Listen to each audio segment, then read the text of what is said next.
What if someone watched you every night, but you were the only one who could see them? 2 weeks after Jonathan disappeared, his neighbor Gloria found something. A folded note was inside her mailbox, but there was no stamp, just her name, written in shaky capital letters. She opened it. One sentence: "Don't look through the glass after 3 a.m." She called police immediately. Forensics said the paper matched the kind used in Jonathan's house. The ink matched a pen from his desk, but no fingerprints, not even Gloria's. Ever feel like something is warning you, not haunting you? Detective Miller reopened the file. He believed Jonathan staged his own disappearance. His theory? Isolation, mental break, vanished by choice. But when Miller interviewed the neighbors, something shifted. The entire block had reports from the same week Jonathan vanished.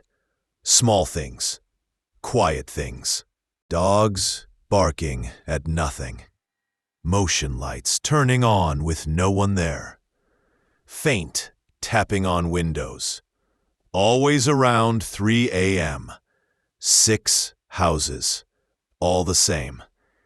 What if something doesn't just haunt people, but entire places? One neighbor, a retired engineer named Ken, had a camera facing the street. He didn't believe in ghosts. But when detectives asked for footage between July 20th and 28th, he hesitated. "I erased it." They asked why.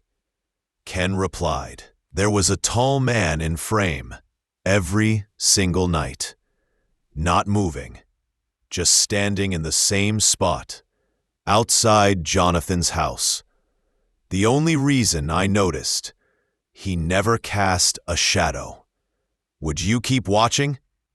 Or erase it too?" In Jonathan's notebook, one drawing appeared more than 20 times. At first, it looked like a window, 4 corners, a simple square. But inside, not a man, a shape, a long neck, a stretched torso, no eyes, just a flat face, with no mouth.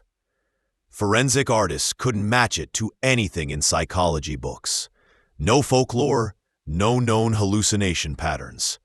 It wasn't the Slender Man. It wasn't pareidolia. It was something else, something not known yet. Ever seen something you couldn't describe and hoped it wouldn't follow you home? Gloria Fields began documenting her nights. She didn't want to forget things, and what she wrote next shook investigators. "I heard water running at 3:09 a.m. I live alone, no leaks. I walked into my bathroom, and the mirror was fogged. But the shower wasn't on. Then I saw it, a wet handprint on the glass." She sent a photo. It was uploaded to the police file. 2 days later, it vanished from the server. No trace, no logs, no data trail. They rechecked her phone. The photo was gone there too. You ever lose a photo you swore you had? Maybe it wasn't an accident. In 2011, 3 years before Jonathan disappeared, a local girl named Sierra Kellum had vanished from the same street. She was 16, disappeared walking home from a friend's house. Her case was never solved. Until now, when a chilling detail surfaced.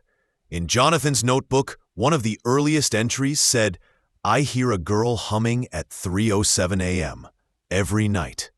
That same song was Sierra's ringtone, a fact never made public. How did he know that? Sometimes disappearances are never really separate. They're just pieces of something bigger. In total, 6 dogs went missing in the neighborhood that year.